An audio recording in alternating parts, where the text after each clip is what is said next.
Everyone, welcome to Live with DJ Rossstar, the Instagram edition. Today is going to be an interview with Marko72 of the band Sugarcult. He's currently DJing all over America, so we're going to talk to him about that and anything else he has coming up in the works for this year and maybe even 2026. So if you're watching live and you have questions for Marko, you can put them in the chat below. If not, and you're watching the replay, I still hope you enjoy our interview. We're going to do a quick little 20-minute thing, Marko and I, and then we'll be on our way. So if you are watching for the first time, I'm doing this once a week. I started this up a couple weeks ago. I have interviews on my page with Ballyhoo, Less Than Jake, Mercy Music, and Rose Colored World. And I have some interviews booked in the coming weeks, including Hit the Lights and more. So if you have a band or you want to suggest a band that I should interview, feel free. I will take all suggestions. And now I'm going to take a pause and invite Marko into the room.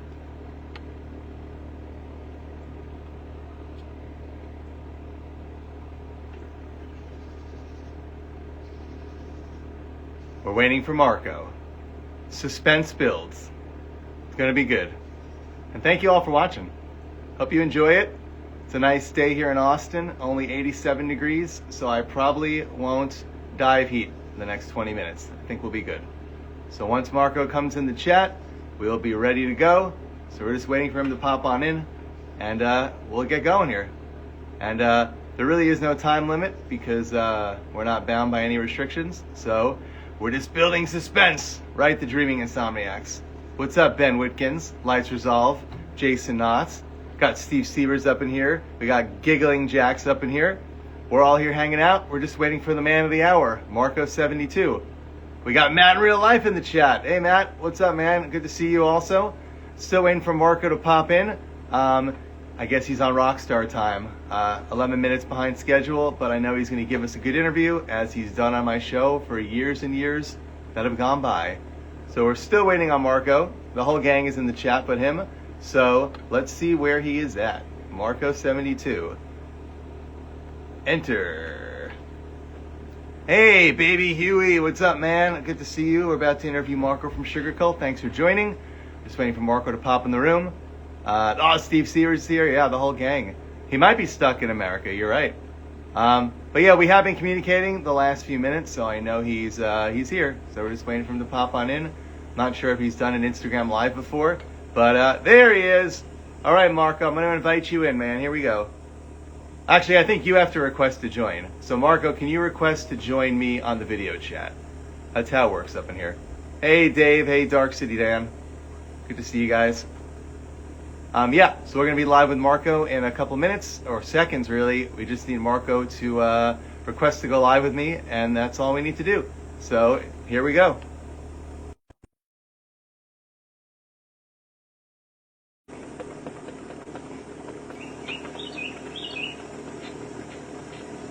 All right, Marko, I clicked it accept. Dude, this is so Yo, crazy. yo. You're on Rossstar time, dude. 12 minutes behind schedule. Well, it's I got the late checkout here at this lovely glamorous hotel room in Let, Washington D.C. let's get a and tour. Let's get a tour of the room, because people watching, they dream of being at the level you're at, going on tour, oh DJing emo nights. Let's see what you got here. oh dude, I when I go on tour by myself and just Yeah. do these emo gigs, I just like it's raw dog style. There's no luxurious naked snow angels in a Four Seasons king size bed. I'm just in like, I don't know, what's this place, Hilton Garden Inn or some shit like that.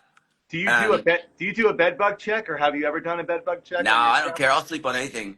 Like, I Wow. mean, but when Sugarcult first started, and even before Sugarcult, when I played in like the Ataris and the Swingin' Utters, the playbook in the early days was, hey, we're Sugarcult from Santa Barbara. This is our last song. If anybody's got a place for us to crash, come see us over there at the, makeshift merch tent, which is basically just some like milk crate with a shitty T-shirt on it that we can like jump off the stage and go sell to people. And dude, almost every time we have options. I don't think we ever had to stay in an actual hotel at first. It was like people would be like, "Oh, you can stay at my parents' guest house," or "Oh, you can crash on our couch," or whatever. And it was so fun. There was a few times we had to like sleep in the van or sleep. even in the early days in the Ataris, we would roll out our sleeping bags on the actual stage where we played and like I don't sleep there. I don't know But if this is. now I've Oh yeah. upgraded to these lovely like 3-star hotels where I have a stunning view of the parking garage. If you want to see, let me see if I can turn it around. And Look let's at tell the that. viewers. Let's tell the viewers where you are right now. You're in Washington D.C. Huh? Yes, I'm in lovely Washington D.C. and I Oh, look I at that, DJ'd dude! here. Wow, I DJ'd here last night. Look, you want the room tour? So wow. it's really no frills. This is nothing fancy. Um, Oh, that's not bad, dude. yeah, I mean it's cool. It's cool, but you know, I'm kind of a bougie bitch at this stage of my life. So I mean, but I've never been one of those people who like wants to like fanciest hotel. I'm like my criteria is it close to the venue so I can walk and not have to Uber, and because it's like DC in the summertime. Is there air conditioning? Yeah. And is it? I mean, I will say that was like one of the most comfortable beds I ever slept in right there. But yeah, so it was all right. But yeah, so I was here last night to DJ this thing called Emo Night at a venue called Soundcheck. And for me, being from Southern California, it was that was so funny. Like such domestic life clashing with my rock and roll fantasy. I just got the like text from the wife saying, "Do you need Oh, anything from Target?" that's Um, nice. It'd be cool. Hey, if she's out there watching this live stream, yes, I actually need new deodorant. Trust me, I need new deodorant. Okay. Let's Uh, smell it through the screen. Lift it up. Let's smell it. yeah. Well, can you guys smell? Ah, Marco. Hey, by the way, I want you to all to appreciate how like cheesy and touristic I am because I'm in DC Yeah. and I'm like literally like 2 blocks from the White House. My attire of choice, Bad Brains T-shirt. Remember, it's backwards though because Oh it's yeah. Well, reversed just here. use your So imagination. it looks like Zinad bad. Yeah, well, it's Bad Brains band from DC. Yeah. So, and then last night for my DJ set, I played mostly like Sugarcult, Green Day, My Chemical Romance, Blink-182, all this stuff. But I opened the set like my walk-on music was "Waiting Room" by Fugazi. And Just everybody watching in the audience was like, "Huh? What is that?" yeah, for sure. But Yeah.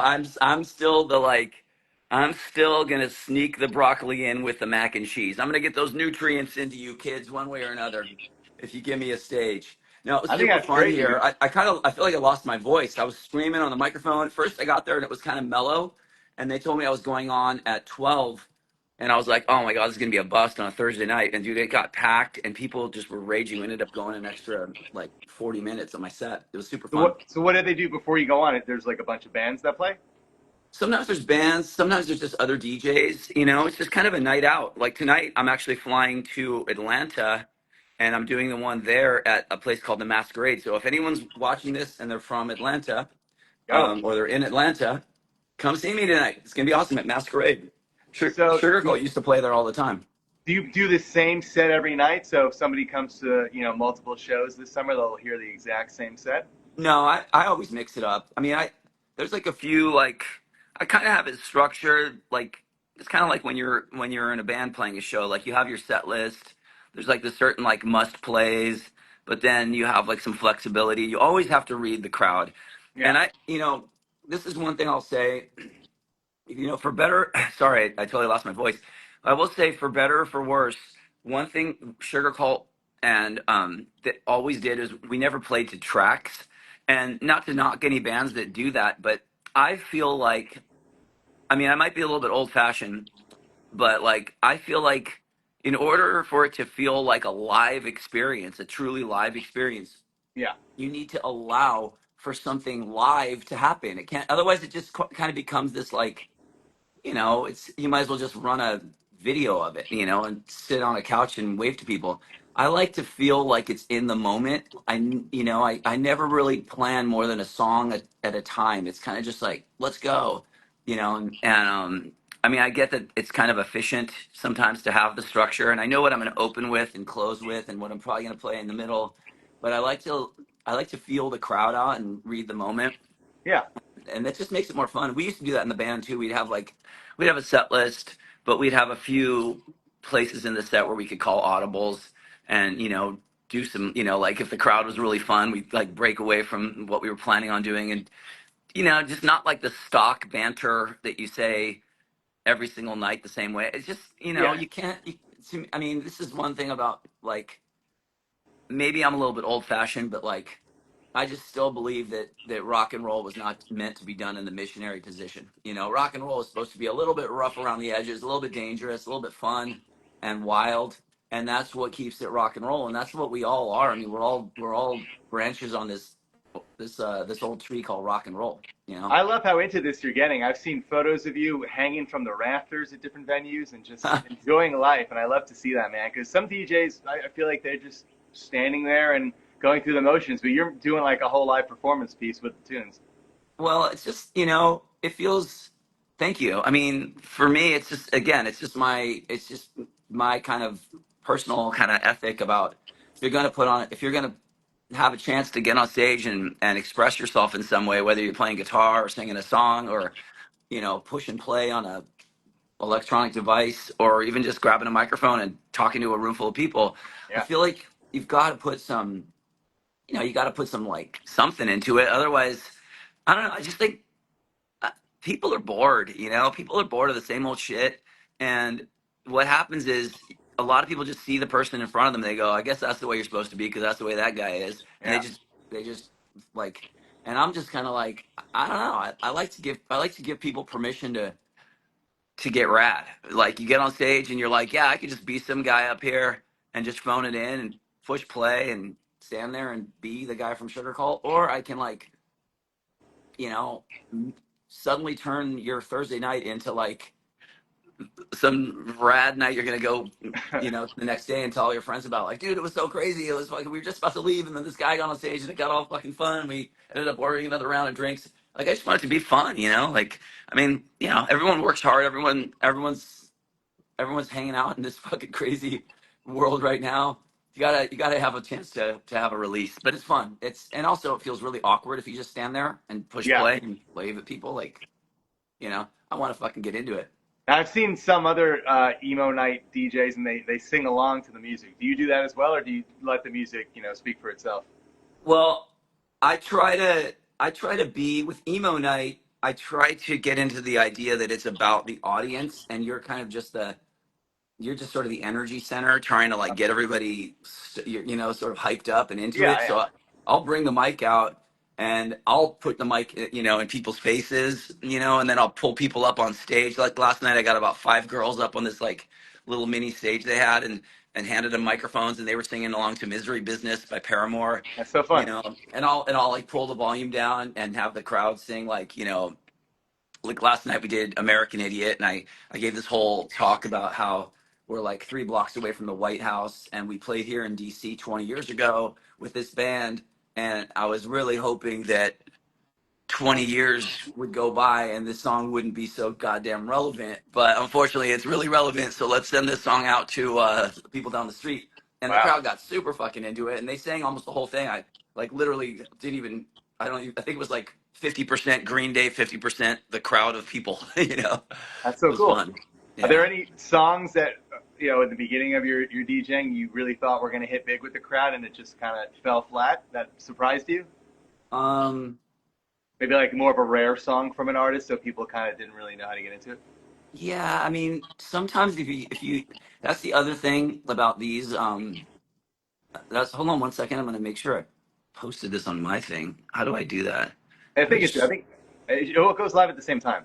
Oh, right, so everyone knows I'm on. Okay. Yeah, yeah. So yeah, so um you know, there's it's one of those things, like it's like I said, I try to make it about the crowd and Yeah. less about me. It's like I don't want to have this conceit that like, oh, they're here to just watch the guy from Sugarcult play us his personal favorite songs. It's like for me, I'm just like, hey, these are a bunch of bangers. They're gonna be fun to Yeah. play. Most of the time, I use bands that I favor bands that we've actually toured with or played on festivals with, which are most of the bands at this point. And I'll tell fun stories. Like if I play Fall Out Boy, I'll tell the story about how we got pitched from our booking agent. We got pitched Fall Out Boy in their early days when they first put that first record out, that blue sort of, what's that record called? You know, Which one? the first Fall Out Boy record, Under the Uh, or Corked just, Tree or some oh, shit. oh, Matt in real life would know. He's a bigger fan of Whatever the you. fuck. Anyway, when Yeah. they were just Oh, starting I out, take this to your grave. That's the first one. whatever that one is, Yeah. they sent us a they sent us a fucking pitch, and our booking agent was like, hey, there's this band from the Midwest called Fall Out Boy that wants to open for you. And we're like, oh man, I'm not really feeling it. We chose some other band. And then a year later they pitched it us again, and we're like, oh, I don't know, man. And then like a year later they blew up. Like, so I'm always like, we rejected Fall Out Boy to open for us twice. How could you? Just how could we, I, but yeah, I'll tell like little stories like that. And it's just, I try to make it like it's super fun. And again, like I said, if you're in Atlanta, I'll be there tonight at the Masquerade, and it's gonna be fun. And by the way, check it out, I got this, is so like kind of ridiculous, but sadly I lost everything because um I lost my house in the LA fires back in January. And I used to bring out like Sugarcult, like leftover Sugarcult merch, and like give it out to people or whatever. And now all that's gone. So I was like, I feel like I want something to like pass out to people. So I got some stickers made. So oh, look at that. brand new this weekend. Yeah. So Awesome. there's some self-important Marco DeSantis stickers available. And if if you come to one of the shows, I'll give you one. But otherwise, if you want one out there on the internet, you can just go to my link in my Instagram, and I think you just Venmo me like $3 if you want one, or $5, and I'll give you a few. And tell me if Not a you, bad deal. yeah, and put your address in the Venmo thing when you pay it, and let me know if you want me to sign it to you, or like whatever. So yeah, that's kind of a fun thing. I'm just doing just this rad picture of from a photo shoot we did in Japan that ended up being the Japanese artwork for our Japanese release of Start Static. And then also there was a red poster that had this picture and a picture of Tim and Aaron and our original drummer Ben. And they used it as a promo poster in Japan. And I think one of our managers might have been dating a girl for a minute that was in charge of like the props or like set decoration for The Sopranos. Yeah. Okay. And she was like, "Yeah, I'm supposed to decorate a teenage boy's bedroom. Do you guys have any like music posters you can send or whatever of any of the bands you work with?" And our manager sent a bunch of Sugar Cult posters. And if you watch Sopranos, which I finally did, by the way, last summer, I finally binge watched the entire Sopranos. I'd never watched the Sopranos. That's shocking. Wow. It's shocking because I Yeah. love like everything about like Italian American I was gonna gang say you're movies. like the guy I think of as like the Italy guy. Yeah, totally. You and DJ from Never Heard of It, like the two Italians. Yeah, yeah. Who I just saw last week when I was in Florida. I saw Anyway, the videos. Yeah. this is super nerdy, but you can, if you Google like AJ's bedroom, AJ Soprano's bedroom. I think in like the later seasons, like maybe season 5, season 6, our poster with this picture of me, except for I think I might be looking down in that picture, is hanging on his bedroom door. I love So it, like man. all the scenes where Tony Soprano's talking to his son, you just see Sugar Cult hanging right there between them. It's amazing.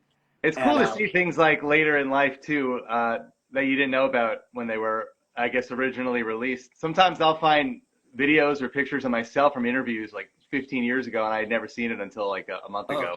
oh, totally. And it's And still then, exciting and surreal. Like, oh, I remember that day, but I had no clue this was even on the internet. This photo. well, I knew they had used our poster for the door because like tons of friends will watch The Sopranos and they'll send it to me. They're like, dude, you guys see Sugar Calls on the back of the guy's door. Yeah, And then when I watched it, I noticed that a couple different posters of ours, like this blue Start Static poster, are like in two other scenes. So there's like a frat house, and you look on the wall, and you see a Sugar Cult thing, and then the mom goes to like her daughter's dorm and is talking to her, and you see a Sugar Cult poster. Like they just like they must have just not known any other people in the music business because they just ended up like using Sugar Cult all over The Sopranos. So we got paid, I think, $600 or $700 for that. that was going to be my question. I didn't know if you get paid just to have your. Wow, that's good Yeah, to know. I mean, we got paid not per episode, but we got paid, I think that much just, I mean, which is that's kind of better awesome. than $0. Hey, for us, it's always just like, what? So, we're just some band from a small town in California. We're like, someone wants to use our poster in a fucking TV show. Let's go. That sounds like I mean, fun. you Then you the did TV a show heck of turns a out to lot be of a, things. You did a heck you of a know, lot in the years you were super active. I mean, I'm sure it's Yeah, cool and to look back and just be really impressed. I would be. it's fun. It's fun, like especially things like that where like like they used a lot of our music in that movie Van Wilder, which was like an early movie with hey, Ryan giggling Reynolds. jacks, Marco, you need to start a podcast. You know what? I have been being told I need to start a podcast for like the last 7 years, and there's a part of me that's like, I just don't want to be another guy with a fucking podcast. But That's at the why I same don't do a time, podcast. I probably should do a fucking podcast. I think everyone should probably just do a podcast. Fuck it. Okay, I'll do a podcast for you. But Well, yes, you're good at telling stories. Well, much like Chris Rowe is your buddy, he's great at telling stories also. So oh, Chris is you amazing. guys should do it together, honestly. Oh God, we'll never get a word in edgewise. um, it's like me, Chris Rowe, and Mike Dern walk into a room. Yeah. Like no one's getting a word in edgewise. But you always make it No, easy to talk to, which I appreciate. Because sometimes I'll do interviews and it's just really to the point. At least you make this fun every time. it's like yeah, no, I, yeah. I what have I done? 1,000 interviews in my life. A lot of them have been yes, no, MySpace, Facebook, the end. So I appreciate you every time in real life and when we do these things. And honestly, like I probably should do a podcast, but there are like I am a total podcast whore. Like I do so many other people's podcasts where I'm a guest because I enjoy telling these stories and I want there to be some kind of a record of them. And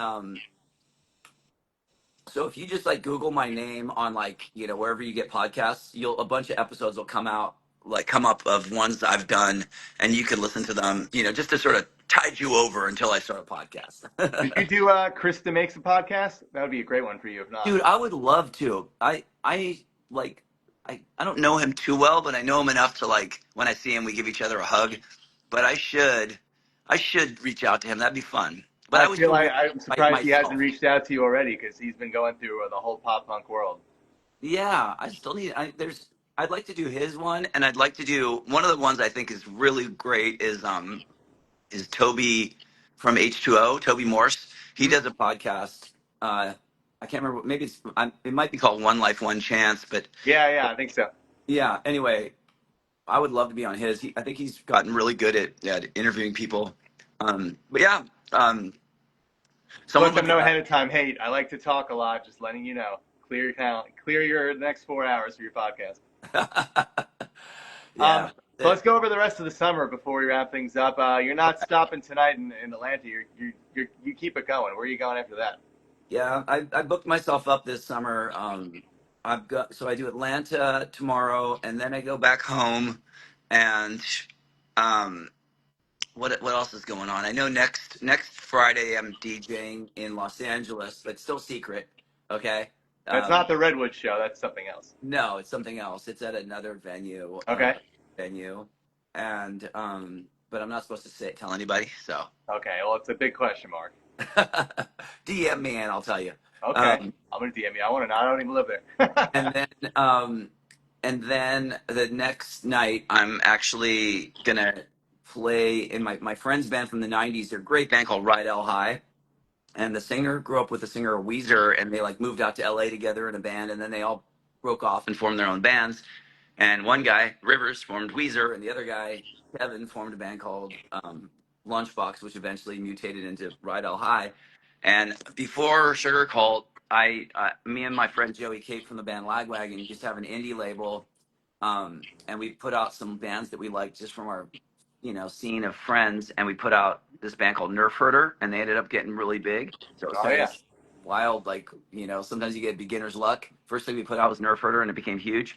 And then you rejected Fall Out Boy, right? They wanted to be on your label. I'm kidding. Yeah, and Fall Out Boy, we passed on them too, Yeah. and we passed on this guy named Paul McCartney, and these old motherfuckers. What were they called again? Oh yeah, the Rolling Stones. Um, Actually, yeah, I think Vinny from Less Than Jake was the one who signed Fall Out Boy to Feel Better oh On. yeah, So he yeah, was smart like the move. man, but he was the Yeah, man behind the scenes of Fall Out Boy early yeah, years. he is a smart guy. But Yeah. we ended up signing this band, this other band that was our friends called Ride L High, and they made one of my favorite records of all time. You can look it up. Like no one really knows about it because it didn't really go anywhere. But I'm gonna look it up after this. Yeah. it's yeah, the band's called Rydell High, but it's Ridel, and Okay. then high like you're high.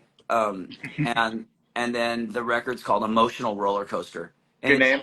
It's such a good record, dude. It's like so they're like this kind of power pop, like sort of Weezery type of band, and I'm gonna fill in with them. Like I've played shows with them on guitar, and I played shows with them on bass. Every once in a while, they just like do a round of shows, and we're gonna play the Redwood, some daytime all ages show, and I'm playing bass. So that'll be fun. Okay, I saw that flyer in the middle of your other flyers, and I didn't really Right? understand it at the time because it Yeah, wasn't your name on yeah. there. So I know it's a little confusing, but and then what do I have going on? I don't know.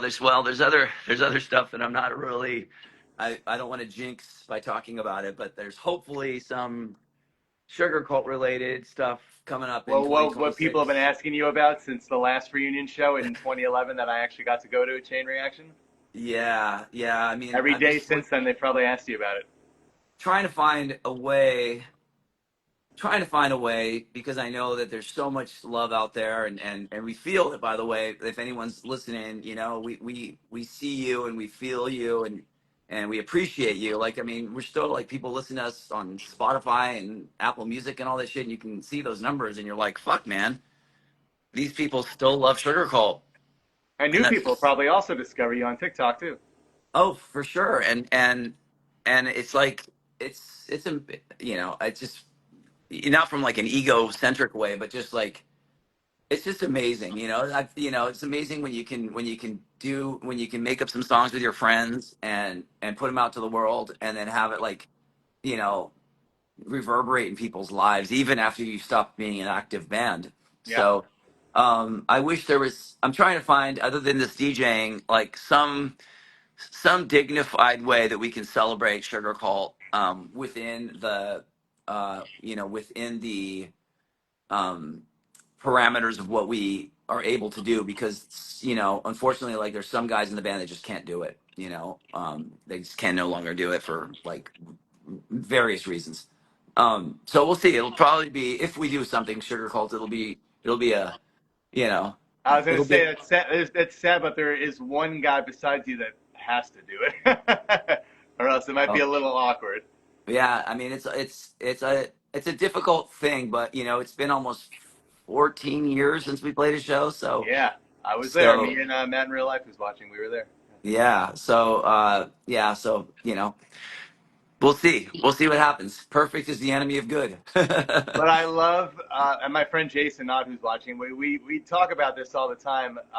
We think it's great that you are at every concert and you're like flying all over the world and you're backstage at all these shows and then you're on stage at shows and then you're in the audience at shows. And we just love how full of life you are and how uh, excited you get still about going to shows. It's just like a oh, joke between us because you're at every single concert everywhere. I don't know how you find the time to get there, but you're always there. oh man, yeah. Do you I think mean, you're doing more? Are you going to more shows now than you did when you were younger, or have you always been this way? I think I've just always been this way, and I keep thinking I'm gonna grow out of it. But I just, I go through phases where I'm like, really, like last year was insane. I was on such a roll. I went like I was like watching Foo Fighters, and I saw the Foo Fighters play in England. I went to New Orleans for my birthday, and the Foo Fighters and the Rolling Stones played, and we all went to that. So Um, cool. and then it's like I'm very fortunate to have a lot of friends that are connected to these bands now because I've just been doing this for so long. And so it's just like it's fun. It's like, dude, we're playing a show. Like, and with the Foos, it was like their guitar player Chris. He and I grew up together, and our birthdays are just a few days apart. And he was like, dude, we're playing right around your birthday. We're playing in New Orleans for Jazz Fest or whatever it's called. And you should fly out. And I was like, dude, okay. It just kept getting better. I was like, I'm gonna fly to New Orleans, and the Foos are gonna play on my actual birthday. Yeah. And the day before my birthday, the Rolling Stones are playing, and the Foos have a day off, so they're gonna fly into New Orleans a day early, and we're all gonna go to the Stones together. So I got to roll with the Foo Fighters to the Rolling Stones, Okay, like I'd by say you got the the side of hookup the for that one. stage. Yeah. Dave Grohl was like handing me beers, like cans of beer. It's just like it's so fucking awesome. Like, I mean, I'm How in could love you with ever rock get and over roll. this life? This is so much fun, right? It's so much fun, and I mean, I've adulted a lot. I've had children. I have other careers, and bought a house and all these things. But like, it's like all those things are wonderful too. I'm not saying you should like live in a state of arrested development your whole life. It's good to it's good to sort of try things out, but like I don't know, man. I just keep coming back to like just I just love this culture. I love this music culture, you know, and all kinds of Yeah. music. You know, I'm very like voraciously um, interested in all different types of stuff. You know what I mean? Like I'm in New Orleans. We end up at like the Preservation Hall watching like this incredible jam session with like jazz musicians and New Orleans style players. It's so fun, dude. It's music is just a reliable. I think it's kind of my like I don't know. I guess it's my religion in a way. It really is a religion. It's medicine too. Yeah, it's like something. It really is like a form of spirituality where you can just you can always kind of count on music to bring you there. And honestly, I don't even listen to that much music at home. Um, I like to go feel like I like to go see it live. Yeah, of You course. know. That's why you go wild when you finally see it because you're not listening to it all day in your house or in the car. I love Yeah, that. yeah. Sometimes it's fun to just listen to nothing. I'll get in the car. I'll be like, oh, what do I want to play? And then I'll be like, how about like nothing? That'd I be don't know. cool. It's kind of like maniac vibes. You just try in complete silence, just sitting there with your thoughts. All right. I don't mind listening. Yeah, like I'll go on a long, like on a run or a walk, and I'll just be like, maybe I'll be like geared up, like, oh, I'm gonna listen to this playlist or I'm gonna listen to this podcast, and then I'll be like, or how about I just like don't listen to anything and just kind of like, I think that's something. Not to sound too like woo woo hippy dippy California Yeah. vibes, but like I think that there's something to be said for occasionally like giving yourself a little bit of like boredom, a little bit of silence, a little bit of quiet, because otherwise we're just so like bombarded 24/7. Yeah. It's like 25/8. It's like not even Too much. 24/7 anymore Yeah. with like news and internet feeds and Instagram playlists lives with and you and I. yeah, like TV and content online and music and Yeah. podcasts and Instagram lives with Marko and Rossstar. Sorry, guys. Sometimes it's also cool to just be like, all right, let me just like take a second and like, and I mean, not to sound like tinfoil hatty, but like, I Put it on. think that whoever the proverbial they are, I think they really like it when people are so kind of immersed and drowned out by the noise all the time that no one Yeah. ever has a chance to reflect and like be alone with their thoughts or have a meaningful conversation with a friend. Like that's actually that's dangerous to the system, because then you realize like, wait a minute, that's actually kind of fucked up. I know, right? And then people maybe take action. I don't know. Do you not write lyrics? Because I feel like you'd be a great songwriter as well as a podcaster. You have a Oh, lot. dude. You have a I lot of deep views on everything. Oh, thanks, man. Thanks. Well, I do write. Yeah, I write lyrics and you know essays and all that kind of stuff too. You did that for Sugarcult though, in the Ataris. Did you actually Oh contribute no! to In Sugarcult? the bands, I was Tip was the primary songwriter in Sugarcult, but I definitely contributed to the. Me and him were like side by side with the lyrics. I would like I'm kind of like and in Bad Astronaut, which is my other project with Joey from Lagwagon. Yeah. I'm definitely kind of the like lyrical micromanager.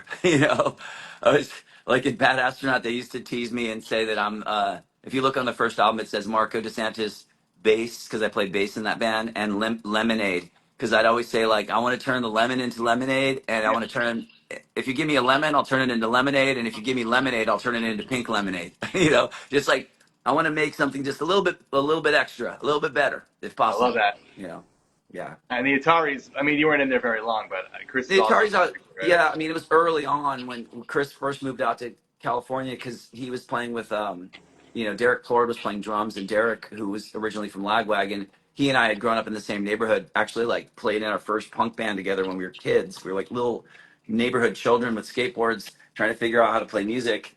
And so it was like it wasn't a tough sell. Like, hey, you want to play in this band with this kid from the Midwest, and that's what the Ataris were when they started. It was just this kid Chris from like where was he? He's from Indiana, and he had gotten he'd given his tape to Joe from the Vandals, and Joe called him up and said he liked it and wanted to sign him to his label Kung Fu. Yeah. and he signed him. And then he found out that Chris, the Ataris, wasn't really a band. It was just Chris with like his 4-track making demos. And so he sort of like needed to form a band. And so Joe helped him and connected him to Derek, because Derek had been had parted ways with Lagwagon, and they started playing. And Derek liked the record they made and moved out to Indiana to play in the band. And then he realized he didn't really love Indiana.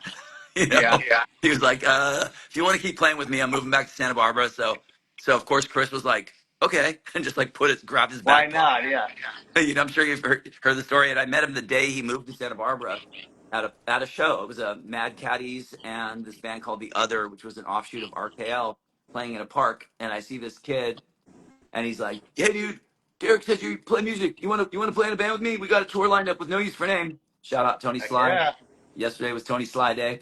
Yeah. Um, and I was like, at the time, I think I was maybe in one or two. Back then, I used to always be in like 3 or 4 bands, like in the early Yeah, days. because you never stop. Like you just said, Well, you're and always you're in doing a small something. town, so it's very incestuous. Like you play guitar in one band, you play bass in another band, and then you sort Yeah. of like, you know.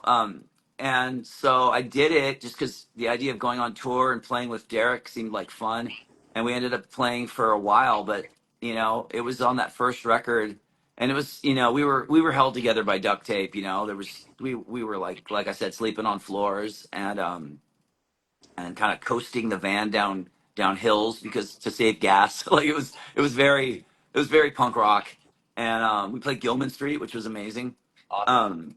And anyway, but I we worked on some new music together, and me and Derek. Well, I started jamming with Derek on this riff that I had made up. That I was kind of thinking about that band Superchunk from the '90s, and I was inspired and made up this little riff, and then we started working it out, and then Chris was like, "Dude, I like that," and he came in with started singing, and then it turned into a song called 11596. Oh yeah. So if you listen to that Atari song, that's a song that Chris and I wrote, It's still one of the together. biggest hits, I think. Well, I wrote the I it wrote the hits. music, and I wrote the music, and he wrote the lyrics and the melody.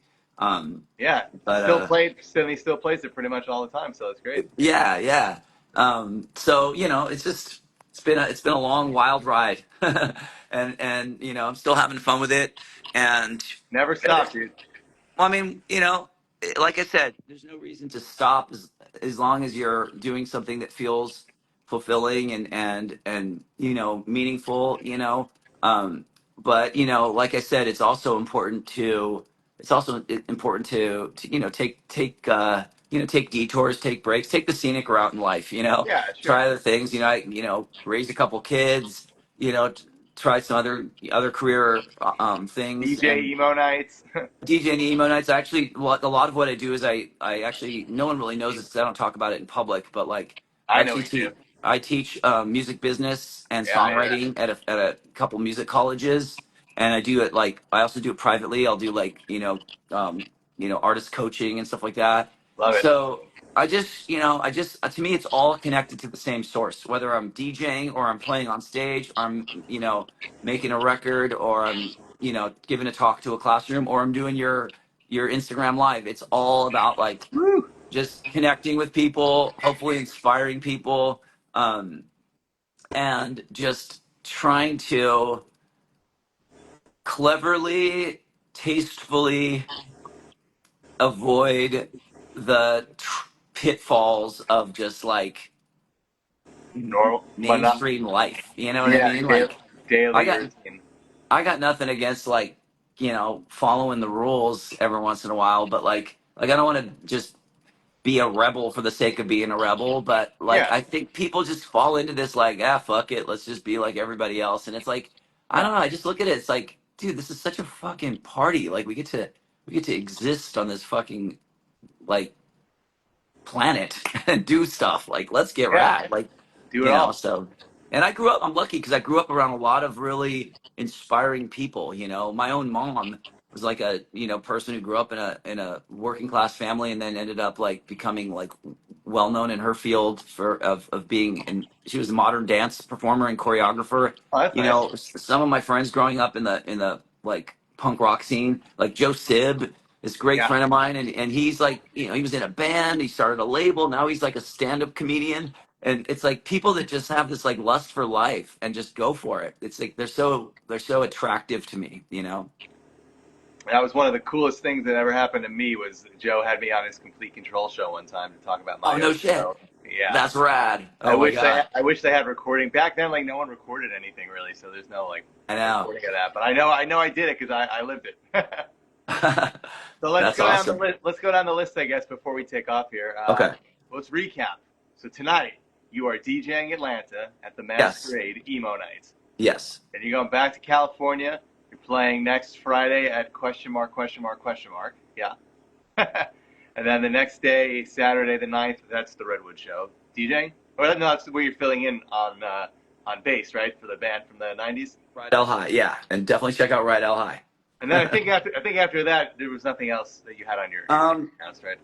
yeah, I think that's pretty much what's on my dance Summer's over card. for you. That's my dance card for the time being, That's and a then lot though. hopefully some other stuff will be picking Oh up, yeah, and then and then all the my new unknown sticker, my all new the unknown stickers, all the like unknown stuff, and then Sugarcult 2026 with you, Tim, and two unknown fill-in members. I guess no, no, no, no. that's what you've been hinting at Be so far. saying that. Don't be saying That's what you've been there's hinting at. there's possible Sugarcult 2026 things, but again, I don't want to jinx it. Wait, you know what? I don't think you've said possible the last 15 years, so that's a good sign, right? I mean, You always say I hope and I wish and I want, but I now you always said maybe. Yeah. I've always said I will always leave a light on. I will always leave a light on for Sugar Cult. Yeah. Sugar Cult is something I'm just like so just so fortunate to be part of and to have met Tim and Aaron and Ben, and just like it was, I don't know, listen to some of my podcasts because I'll tell the whole story a lot more in depth, but like I was like it was kind of this like shot clock Hail Mary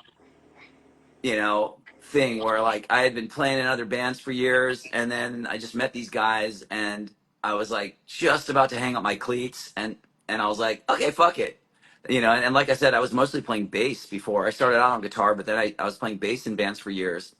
Played in Ataris, played in Nerf Herder for a while, played in the Swingin' Utters for a little while, played in this band called Popsico Yeah. in the 90s, which by the way, we re-released the Popsico record. You can look on my link in bio, and it'll tell you all about that. It's a great record, super proud of. And then I was like, okay, well, this has been cool, but nothing seems to ever take root. And there's been some close calls and near misses, and then I met those guys, and they wanted me to play guitar. And the idea of playing guitar was so exciting to me. I was like, okay, fuck it. Yeah, let's go. That sounds like fun. And I really didn't expect anything to happen. But then once we got in a room together, it just like we just hit it off. And I just saw this work ethic that those guys had that I hadn't been able to find with my other music combos that I had, been in. And suddenly it just sort of brought me back to life, and I was like, okay, fuck it, this is cool. I got a new instrument, so it's kind of, I feel vulnerable. I'm like, I really have to like work hard to pull Oh this yeah. off. And then we all kind of just brought our A game, and like things just happened. I mean, it took a long time. We worked for about 2.5 years on like the just dive bar club level before things started to kind of pick up. And then we got a record deal, we got on the Warp Tour, and things really started to take off. But um but it was just like, it feels like once we started playing, it just was like, it just felt, it's like, and this sounds so fucking embarrassing to say, but it's like, it's kind of like love. I like that. Okay, I like that idea. That's kind of my philosophy about this kind of shit. It's like success, love, and happiness, all those things, like they can't be like, if you look for it, if you try too hard to make something happen, like you can't decide, I'm gonna go fall in love tonight, you No, know but you can go out of your house and like, maybe meet maybe somebody. maybe put on some deodorant and like, smile at somebody. It's like you can put the antenna up, but you're not entitled, just because you went to a club and bought someone a drink, you're not entitled to have them want to Fall in make love with out you. with you, Yeah, of course. let alone fall in love with you. And it's the same thing with, just because you're a band and you practice a bunch and you have some decent songs, doesn't mean you're entitled to, having a successful career. So it's like, I feel like if you just do it without an expectation, you just do it because it's fucking fun to do. Sometimes it like flips the magnet, and instead of you like trying to get successful or trying to fall in love, it just magnetizes you, and that shit comes to you. I think Oh people yeah. started coming to our shows and going and then telling their friends about it. It happened in a really organic way, you know. I mean, and don't discredit the songs are also great, and that's part of the reason why I did so well. Yeah, I mean, I feel like They're awesome. but the songs weren't great in the beginning. It's like it was. We Well, they probably had became about great. before we made Start Static. We had about 45 songs total, and I think that's another like lesson for anyone out there who makes music who might be watching this shit is like you kind of have to you kind of have to write your way through to the good songs. Like you're probably not your first batch of songs is probably not gonna be that great. It's like if you're trying to teach yourself how to make cookies. Even if you're following a recipe, you're probably gonna fuck it up, and like they're gonna be too raw or they're gonna be too crispy and burnt. Oh Like, but yeah. then your friend gives you a little bit of like, hey, you know what you should do is let it get room temperature before you do this, or make sure you heat up the thing before put them in the freezer. Like, and then you learn the little like those little nuances that make all the difference in the world. And it's the same thing with songwriting and being a band. It's like, I'm listening. Oh, I thought you were still speaking. Oh wait, your sound went out. Did the sound go out for all you or just me? what's that? Oh, your sound cut out. Oh, is it back now? Are we good? Well, yeah, because you just answered me. Oh, cool. No, but I mean, but you can hear me. Okay. I know I Um, hear you, but yeah, I'm kidding. I hear okay. you now. Sorry, I haven't had my coffee. I haven't even put my shoes on yet. I'm like, No, it's all right. they're gonna Actually, kick me out of this room soon. we're, Anyway, 30 seconds we'll go, everybody. We'll let you all go back to real life. oh no, it's okay. It's okay. I'm having fun with you, but I'm gonna put my shoes and socks on while I'm talking to you. Don't worry, Go you for it. won't have to watch. I have Um, to go inside in 30 seconds, and I'm sitting outside here in Austin, Texas, and it's like 100 degrees out. okay. Nice. Oh yeah. Oh, dude, you're outside in Austin, Texas, in I have not oh figured out a way to do this inside the house where it doesn't echo because it's like a concrete floor oh my situation. god, dude, that's crazy. Well, dude, what was I gonna say? Oh wait, a Yeah, you breeze. got to get inside, man. So you're in Austin, and by the way, everybody out there, happy August. Isn't that a trip that it's August 1st? I mean, it's I'm happy I'm here in good weather in August. Cool. Well, Some I'm gonna go places it's a walk lot around cold still. DC. I think I'm gonna go. I'm gonna go check out the White House. I'm literally like 3 blocks from the White House, and then I might go over and I don't know. I'm just gonna go see like that Lincoln Memorial and all that kind of shit. And Yeah, why not? um, Sure. yeah, and maybe I'll cruise over and maybe I'll go knock on the door at the White House and give that motherfucker a piece of my mind. You listen here. Watch out. He's gonna talk to you. You'll just keep talking to him. I'm probably yeah. They probably have all the hotel rooms in DC like wired, and there's like the Secret Service on their way over right I now. mean, you're 2 blocks away. It might actually be possible that your phone is It's tapped right now. probably. Um. So but Yeah, yeah. So enjoy it, dude. I'm gonna Enjoy go. your I'm gonna go life. Keep walk enjoying it. around. Hopefully, it's not too hot and rainy out there. And then I'm gonna fly to Atlanta, and I'm gonna do the DJ set. And the, hopefully, anyone out there, if you have any more questions, thank you so much, Matt. In real life, Start Static is perfect. Yeah. Appreciate it. Um, and no, I will say, like, I'm really proud of the Sugarcult records. Like all three of our records, Start Static, Palm Trees and Power Lines, and Lights Out. Like I feel like, I mean, I don't sit around listening to them all the time, but when I've gone back and Yeah, revisited right. them, like kind of reluctantly, like, oh God, is it? And then I play it, and I'm like, this is a fucking good record, and I have the Yeah. objectivity now because I'm not inside it so much, and I can listen to it as a fan and just as a music fan, and I'm like, I'm proud of those records. I'm really proud of. I'm actually. I think Lights Out deserves another listen. Like a lot of people, maybe gravitate towards Start Static because of bouncing off the walls and Stuck in America, or Palm Trees because of memory. But I think Lights Out is kind of a sleeper hit. Like I think everyone should listen to Lights Out this week at some point, I and agree. DM That's me and your let me know what your assessment is. I that's think your it's week aged well. your weekend assignment, people. All Hey man, right, you will be graded. thanks so much for chatting with me, dude. I really appreciate this. Dude, thank you. This was super fun. I will hopefully see you in Austin at some point. All right. And anyone out there, just DM me if you have another question or if you want a sticker or any of that shit. All right. Hey, man, have a good day, and make sure you post some stories so we can see if you actually break into the White House. Oh, yeah. We're going to do it. I'm breaking into the White House right now. Let's go. Thanks for watching, All everybody. right. I'll see you next week. See you, Marco. All right. See you.